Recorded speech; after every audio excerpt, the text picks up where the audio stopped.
من ذكري شفاعة السلام. بسم الله.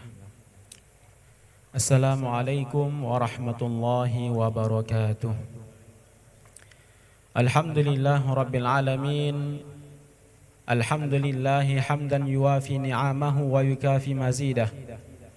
يا ربنا لك الحمد كما ينبغي لجلال وجهك الكريم وعظيم سلطانك. اللهم صل وسلم على سيدنا محمد وعلى آله وصحبه أجمعين. اللهم فقهنا في الدين وعلمنا التأويل برحمتك يا أرحم الراحمين. Yang sama-sama kita muliakan dan kita hormati para alim ulama, para tokoh masyarakat, pengurus masjid, para orang tua kami, bapak ibu dan seluruh jamaah. Mudah-mudahan kita semua diberikan kesehatan dan keistiqomahan dalam melaksanakan ibadah kepada Allah Subhanahu wa taala, terkhusus yaitu melaksanakan kewajiban kita 5 pelaksanaan salat 5 waktu dalam sehari semalam. Bersyukur kita kepada Allah Subhanahu wa taala. Allah taala masih memberikan kepada kita nikmat dan karunia-Nya sehingga kita masih dapat melangkahkan kaki, mengayunkan tangan, melampangkan hati, sehingga kita masih bisa duduk bersama di masjid yang mulia ini. Mudah-mudahan sebagaimana Allah taala dudukkan kita di tempat yang mulia ini, Allah taala dudukkan pula kita di tempat yang terbaik di akhirat kala. Amin ya rabbal alamin. Bapak Ibu jamaah yang dimuliakan oleh Allah Subhanahu wa taala, sebagaimana biasanya sebelum melaksanakan salat zuhur secara berjamaah, kita isi dengan kajian singkat. Tema kita pada siang yang berbahagia ini adalah cara agar sukses menjadi orang yang bersabar. Dalam menjalani kehidupan ini, tak semua yang kita inginkan dapat kita raih. Kebanyakan kita menginginkan kesehatan, sehat selalu. Mulai dari muda sampai tua kita inginnya sehat. Kita ingin dalam keadaan kaya, sehingga kita tak perlu lagi meminta-minta kepada orang lain untuk memenuhi kebutuhan kita. Kita ingin mempunyai status sosial, sehingga kita tidak ada yang merendahkan martabat kita dalam kehidupan sosial. Kita ingin keadaan keluarga kita baik-baik saja. Tetapi segala hal yang kita inginkan tersebut tidak semuanya bisa dicapai. Itu menunjukkan bahwa kehidupan yang kita miliki ini bukanlah milik kita. Akan tetapi ada zat yang mengatur segalanya. Bahkan diri kita pun, hati kita pun, mata kita pun, kita tak mampu mengaturnya. Apalagi segala sesuatu yang sifatnya eksternal, maka kita tak mampu mengaturnya. Itu menunjukkan bahwa ada di situ yang mengatur. Siapa yang mengatur? Tuhan yang menciptakan segalanya. Tuhan kita itu Allah Subhanahu wa taala. Maka ketika kita menyadari bahwa kehidupan kita sudah diatur, maka kita harus sadar bahwa segala sesuatu yang tak berjalan dengan keinginan kita itu datangnya dari Allah Subhanahu wa taala, dan cara menyelesaikannya adalah kembali kepada Allah Subhanahu wa taala. Sama seperti anak sekolahan Bapak Ibu, ya, setiap tahun mereka melaksanakan ujian 2 kali, semester pertama dan semester kedua. Siapa yang membuat ujiannya? Guru, pihak sekolah. Jawabannya siapa yang tahu? Guru, pihak sekolah. Begitu juga ujian dalam kehidupan kita ini. Kita diuji dalam masalah ekonomi, masalah kesehatan, keluarga, sosial, pekerjaan, dan lain-lain. Macam-macam ujian yang kita dapatkan, tetapi jawabannya ada pada Allah Subhanahu wa taala. Sebagaimana Allah taala katakan di dalam Al-Qur'an, Bismillahirrahmanirrahim, walanabluwannakum bisyai'im minal khaufi wal ju'i wa naqsim minal amwali wal anfusi wath thamarat wabashshiris sabirin. Niscaya akan kami uji kalian, kata Allah Subhanahu wa taala, dengan sedikit rasa takut. Bisyai'im minal khauf, sedikit rasa takut. Wal ju', sedikit rasa lapar. Kita hanya diuji dengan sedikit rasa takut, takut kepada musuh, takut dengan masa depan. Kita diuji dengan sedikit rasa lapar. Selagi kita masih ditakdirkan oleh Allah Ta'ala untuk menjalani kehidupan ini di esok hari, maka rezeki kita sudah dijamin oleh Allah Subhanahu wa Ta'ala. Tapi ujian itu tetap ada. Mungkin yang biasanya kita makan 3 kali sehari, dalam satu momen kita dikasih ujian sekali dalam sehari. Itu ujian dari Allah Subhanahu wa taala. Berkurangnya harta, berkurangnya buah-buahan. Kalau di Indonesia ini sudah sama seperti miniatur surga, Bapak Ibu. Dulu saya waktu masih kuliah di Timur Tengah, itu makan buah-buahan paling sekali dalam sepekan, itu pun pisang, disediakan oleh dapurnya. Tapi kalau di Indonesia ini di mana-mana ada buah-buahan. Cukup dengan 5.000 saja kita udah bisa makan pisang. Tapi kalau di sana tidak seperti itu. Buah kurma sekali dalam setahun baru tumbuh. Kalau dibeli pun mahal.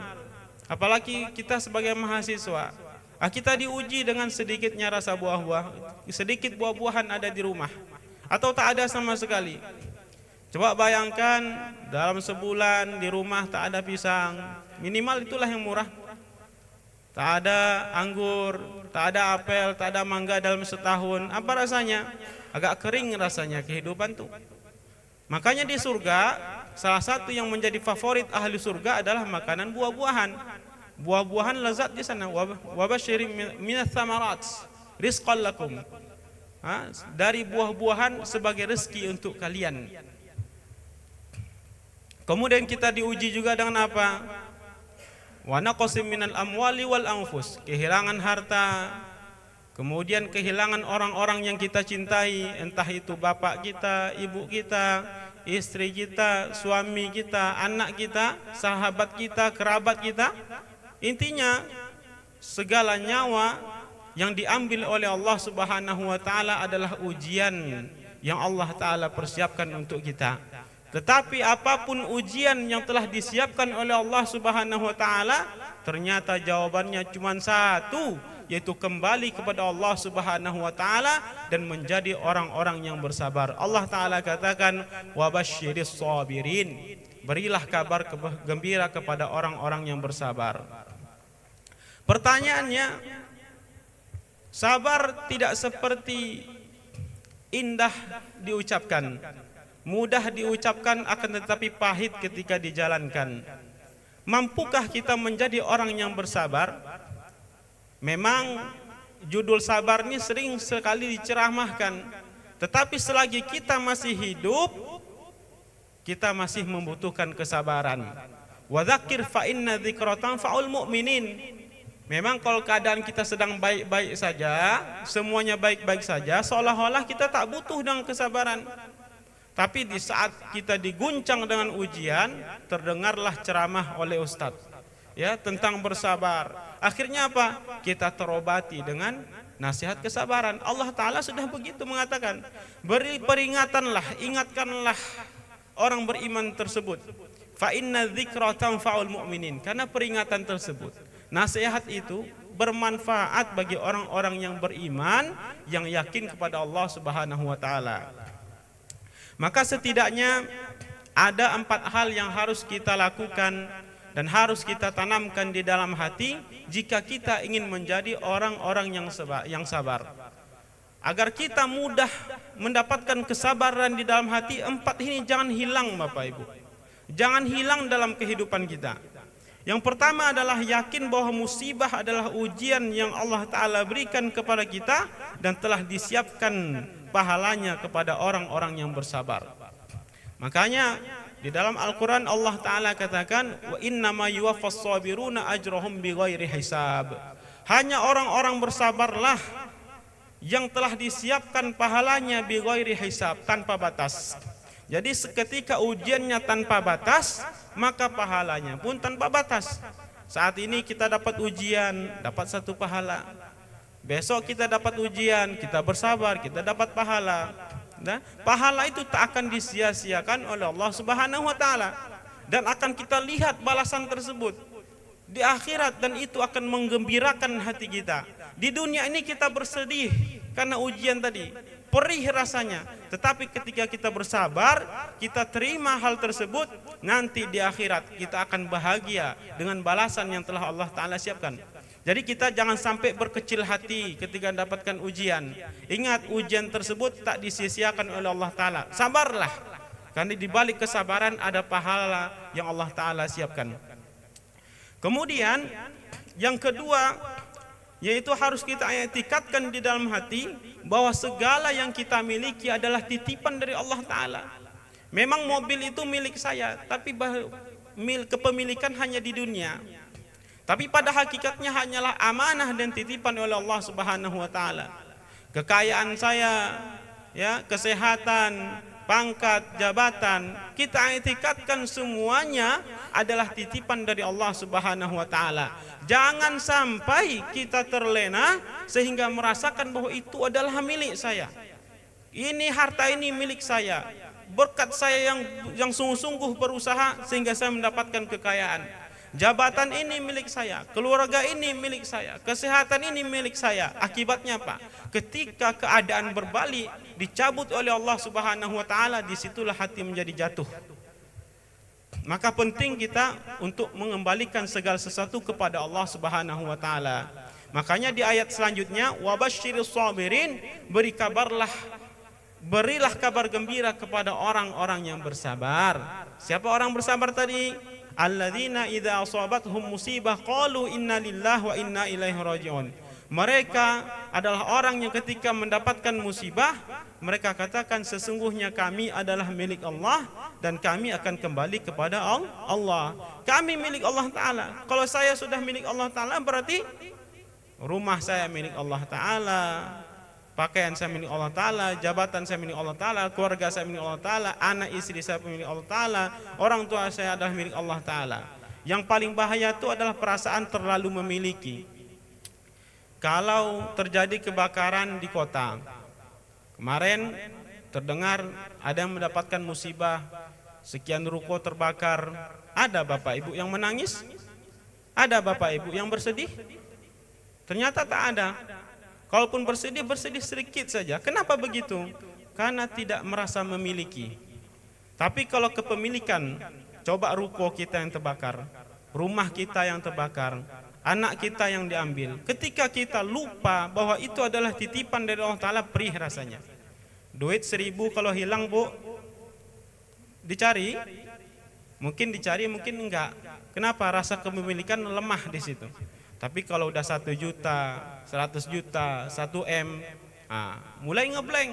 Kenapa? Rasa kepemilikan itu berbahaya. Jadi ujian kehilangan itu pasti ada. Memfilternya untuk meredamnya adalah mengembalikan segala sesuatu kepada Allah Subhanahu wa taala. Kemudian yang ketiga adalah melihat bahwa di atas sana, bahwa ada hamba Allah taala yang diuji dengan ujian yang lebih berat. Kita saat ini diuji dengan tak punya pekerjaan. Bahkan di luar sana ada orang yang jangankan pekerjaan, masa depan pun tak punya, tak ada harapan. Ada orang yang diuji dengan tak ada, ekonominya rusak, ya, atau kesehatannya, matanya sakit. Ada orang diuji dengan mata yang tak ada. Makanya kita lihat dalam Al-Quran diceritakan tentang kisah-kisah Rasul kepada Nabi. Nabi Muhammad diceritakan oleh Allah Ta'ala kisah-kisah Nabi. Tujuannya apa?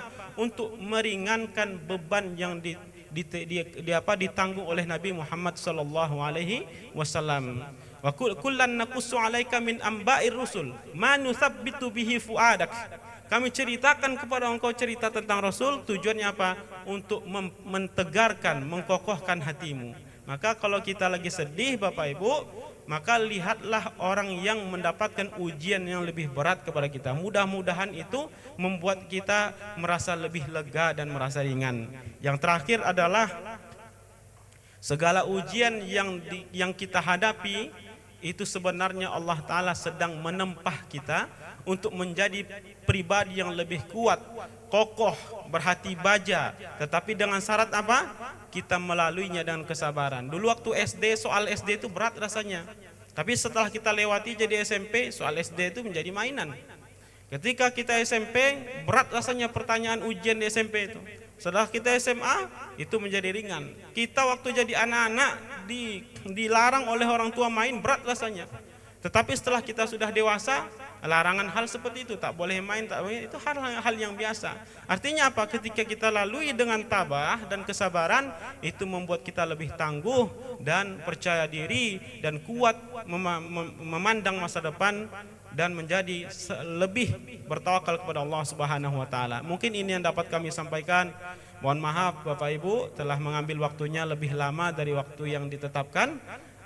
Segala kesempurnaan milik Allah Subhanahu wa taala. Kita tutup dengan alhamdulillah dan doa kafaratul majlis.